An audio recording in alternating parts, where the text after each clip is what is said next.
everybody, and welcome back to the Offbeat Gardener. If you're new here, welcome. I am gardening in Zone 7A, and today I wanted to do something a little fun because I just placed a couple of seed orders, one with Baker Creek and one with Botanical Interests. Hopefully you appreciate the beautiful fancy display we have here. I tried to make it somewhat artistic, but hey, look, we're doing the best we can over here, right? Like I said, I've placed two orders and I have the orders right here, and I wanted to go through them and just have a little chit chat and seed unboxing. So let's get started. By the way, if you hear any meowing or running or playing noises, that's the cats. So just enjoy the background noise.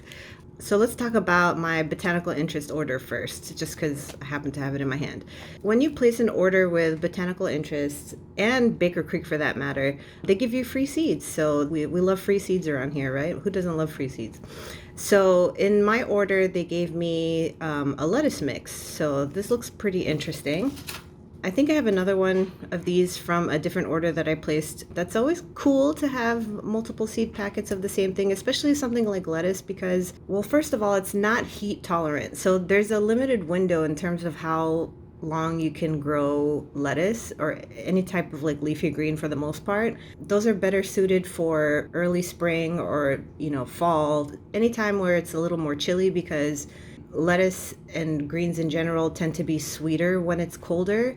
So, once it starts to heat up outside, these are not going to really be of any use anymore. They tend to get really bitter and go to seed. So, the more we can have, the better. And there's one way that I've been growing lettuce, and I'm thinking of pivoting from that for the fall. What I've been doing is like a high intensity growing situation, and what that basically means is that you pack the space that you're growing your lettuce with a whole bunch of seeds closely sewn together. The whole purpose of that, and for me, and I guess for other people who do it that way, is one, to save space, and two, to obviously pack in more plants. But more so, it's about getting the leaves of the lettuces versus having like a whole head of lettuce. So you can just pick off the leaves and make salads out of them versus like growing one seed into a lettuce head and just plucking that whole lettuce head out of the ground. That's a very long-winded way of saying I got some free lettuce seeds.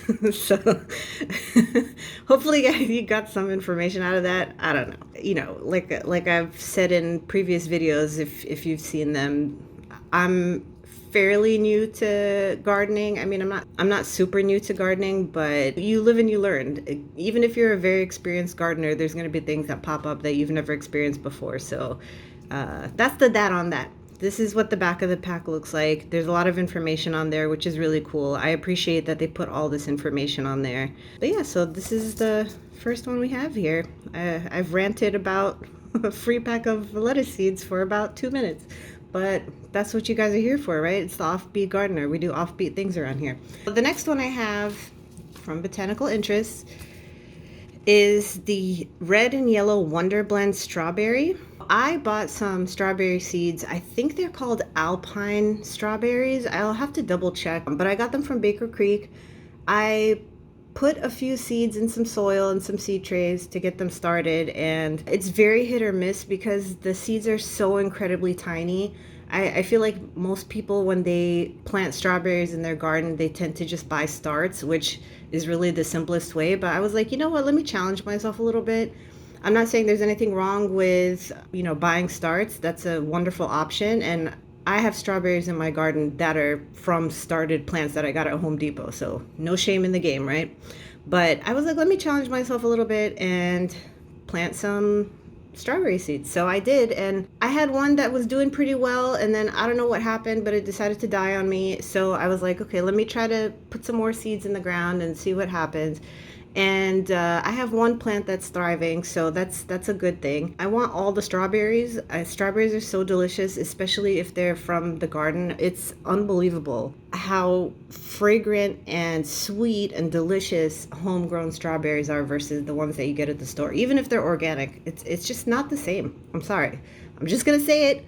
I'm going to say the thing. Homegrown food is significantly more delicious than store-bought food, including expensive organic food. There's just something about growing it at home that just makes it that much more delicious. So Again, long-winded explanation for the strawberry seeds, but yeah, so I wanted to give these a try. These are frost hardy. As you can see, it says frost tolerant. I will be sowing these closer to wintertime, as it says on the seed packet. I may experiment now and put a couple in some soil just to see what happens, but I think I'm going to start these seeds indoors during the winter time. But I'm very excited about this, and I'm even more excited about this because I went ahead and bought a green stalk. If you watch any amount of gardening YouTube, I'm sure you've seen green stalks in people's videos. Well, I finally bit the bullet because they're having a sale right now. So I was like, you know what? The universe is telling me to go ahead and buy this because it's been on my mind for a long time. I've really wanted a green stalk, and especially like lately, like the past couple of weeks, it's really been weighing on me. I'm like, man, I should have bought it when they had their last sale. I never did. So as soon as I found out, literally yesterday, I found out that the sale has started. So I was like, okay, done. So I bought myself one. I'm gonna mostly put strawberries in there, so that's part of the reason why I got these. The next one we have are leeks. I've never grown leeks before. I have some onions that I've started from seed, which they're doing pretty good. I'm fairly certain now's not the time to be doing that, but you know, I'm all about experimenting and just trying my luck and seeing what happens outside of the quote unquote normal growing time that you're supposed to plant certain things. But I'm going to give these a go. I really want to dehydrate these, so that's kind of why I bought them, to make like soup mixes or whatever. If I end up making broth at some point, I would like to have some fresh, if possible, leeks to put in the broth mix, or I could do it at a later time with some dehydrated ones. So that's what these are for. Then we have some sugar magnolia snap peas. I've heard a lot of people talk about snap peas. I've never grown these, so this is new to me, but I just couldn't help myself. So I currently have some beans in my garden right now for, like, you know, summertime beans to eat fresh and to preserve and keep for some other time. And they're doing okay. My first group of beans is basically spent at this point, so I'm going to be tearing those out hopefully this weekend. I already have a second wave going.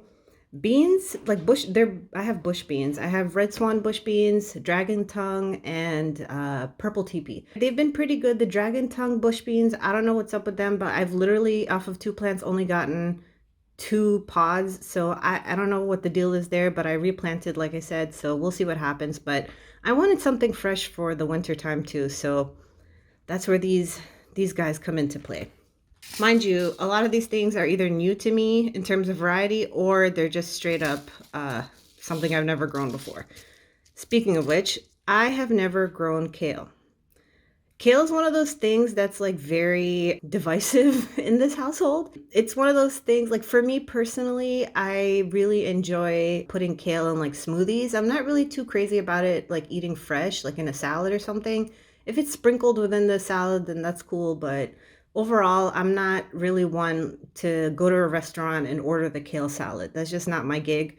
I'd rather have like a anything but kale salad. For the most part, I've been hearing nothing but good things about kale being grown, especially in the winter or like very early spring, how sweet it is and delicious. So I got the Premier blend from Botanical Interest because I figured I've never grown it before. I've never grown kale, so let me get a mix so that I can have a whole bunch of different ones and see which one I like. That's the story with this pack. And again, these are frost tolerant, so you can grow them through the winter, depending on, of course, your growing zone and all of that. So you have to take all that into account.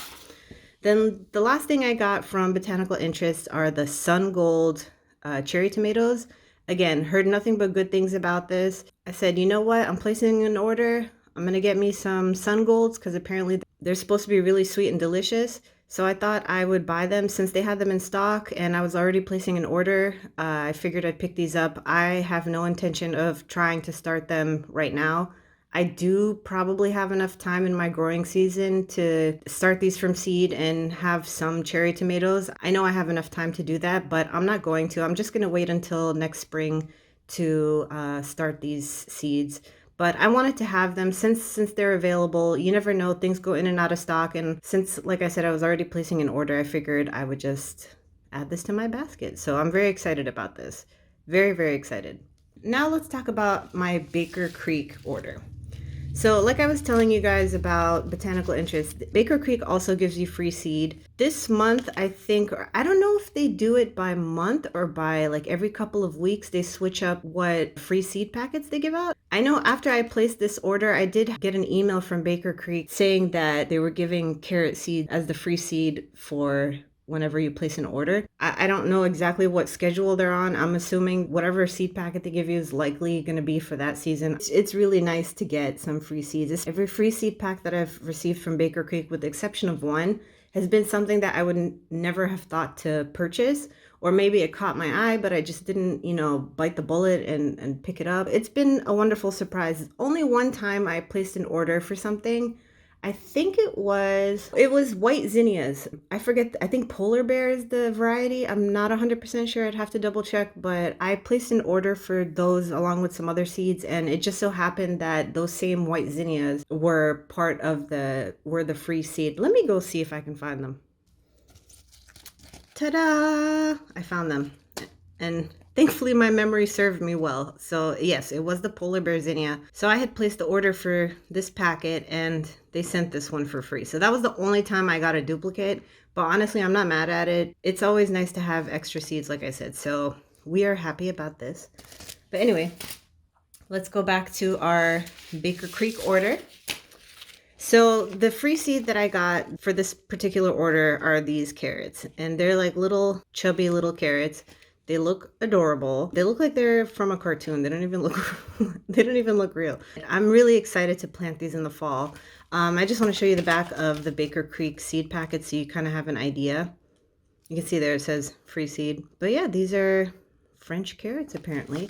And Baker Creek also does similar to what Botanical Interest does, where they have like a bunch of information. If you go on their website, there are a lot of reviews for different varieties. So whenever you click on a particular item, there are reviews from actual customers who have planted the seeds. So that's kind of cool. You get an idea of what to expect sometimes, or what trouble people had with the plant or whatever. There's just a bunch of information there, and people put like their growing zone information and stuff like that. So you can kind of see how it works for people in different areas. It's actually really cool. So go check that out. But yeah, these are the free carrots that I got. Then we have little gem lettuce. These are supposed to be really teeny tiny lettuce heads. So I think they grow about, I don't know, 5 inches tall or something. Like they're really small. They're not meant to be like a huge head of lettuce. But the reason I got these in particular is because supposedly, from what I understand, they're not only just frost hardy, but they're also heat tolerant. So, oh, it says right there, heat tolerant. So I figured, let me give these a shot. It's probably way too hot right now because it is the middle of July. It's probably way too hot for this, but I'm going to plant a couple of seeds just to test it out and see. From what I read, like people in similar growing zones to mine were saying that they had no trouble with these and they were still delicious and sweet during the peak of the summer. So I don't know if it's just because they grew them in a more shady area or what, but I want to experiment with these a little bit. But that was kind of the whole purpose of getting these, to have some kind of leafy green during the summer months. I'll get back to you on this one, guys. Stay tuned for that. Hopefully it turns out well. If not, I will be trying it in fall for sure. Kale, like I said, never grew kale before. Even though I got the variety mix from Botanical Interest, I just couldn't pass this up. This looks so beautiful. It's unbelievably beautiful. It's really crazy and amazing how Mother Nature provides us with all these beautiful colors. I mean, this is gorgeous. So I'm really excited to plant these. Again, these are fall crops that I plan on sowing very soon, actually, because guess what? It might be the middle of July, but it's time to start thinking about the fall garden. So this is exciting. Then, like I said, I bought some seeds for next spring, to start for next spring so that I can have them through the summer. This is one of them. These are cherry tomatoes, and I have heard from a couple people. When I say heard, I mean like I watched videos and people talked about it. I don't mean like I talked to people personally. To be quite frank, no one in my personal life really cares. That they're not as invested in gardening the way that I am. So and even if they are kind of like home gardeners, it's just like a couple things here and there, and they're not really diving as deep as I am into the seed world and the growing world. So, which is part of the reason why I started this channel, because I wanted to find my people, you know, and blab about things that interest me, such as seeds, because it's so interesting and so much fun to me. But anyway, I got these. These will definitely be going in my summer garden next year. I'm super, super excited about this. And apparently these aren't super common. At least that's my understanding. The way that I look at it is, if I'm placing an order or if there's something that catches my eye, I just grab it, because I'm like, you never know. There have been times where I passed up on something and I went to go buy it later and it wasn't available. Grab it while you can, but I'm very excited about these. And last but not least, ta-da! Thornburn's Lemon Blush. So I know there's a tomato called Thornburn's Terracotta, which obviously, based on the name, is a terracotta slicer tomato. And I really, really wanted to get that. I, again, heard nothing but good things about it. But I was reading about this one. I saw this on Baker Creek's website, and I was like, wait a minute. I know about the terracotta ones, but lemon blush? Say what now? So I started doing some research, and apparently this tomato was like on the brink of extinction or something, and some wonderful person out there brought it back, resurrected it, and here we are now with actual seeds. It's supposed to be a more rare tomato. Honestly, like, I'm low-key tempted to just plant them now and start the seeds now and just have these. They're supposed to be like the most yellowy yellow tomato that there is, because a lot of yellow tomatoes have like an orange tinge to them, but apparently from what I read, these are supposed to be like true yellow. Let's see what they say back here. So just a little point on seeds. I've been keeping a log of all of my seeds. Oh, we have a friend here. Okay, let's see if he makes an appearance. Yep, I think he's gonna make an appearance. And there he is. Yep. This is why we can't have nice things. No, I'm just kidding. I love my little boy. And we're back. We had to take a little break because our little cat friend decided that he wanted to sit right here where I'm filming. So he's actually behind my little props right now, so he's having a good time there, but I think he's comfortable finally. Anyway, so like I was saying, these seeds were saved by some wonderful person. Apparently that person's name is William Woys Weaver. I hope I'm pronouncing that correctly. So thank you for saving those seeds, because now I'm thrilled to have them in my hands and plant them for the summer next year. I'm very excited about that. So there you have it with the Thornburn's Lemon Blush. Stay tuned. A year from now, hopefully I'll be reporting back about how delicious these are, because I have no doubt that they're going to be absolutely delicious. So that's pretty much it, guys. I just wanted to share my seed haul from Botanical Interest and from Baker Creek. I did buy the seeds myself, just FYI. And I hope you enjoyed this video. What I'm planning to do, because I have a bunch of seeds, including this new batch that I just purchased. I bought a storage container for all of my seeds, so I'm thinking about doing a seed organization video, just because I thought it'd be interesting, and I need to do it anyway, so two birds, one stone, you feel me? So stay tuned for that. I really appreciate you watching. Thank you so much for your time. And I hope you got something out of this. If you've grown these varieties before, please, please, please, I would very much appreciate if you could leave a comment with any tips, suggestions, information, you know, whatever, something that would be helpful to me as someone who hasn't grown pretty much all of these things ever.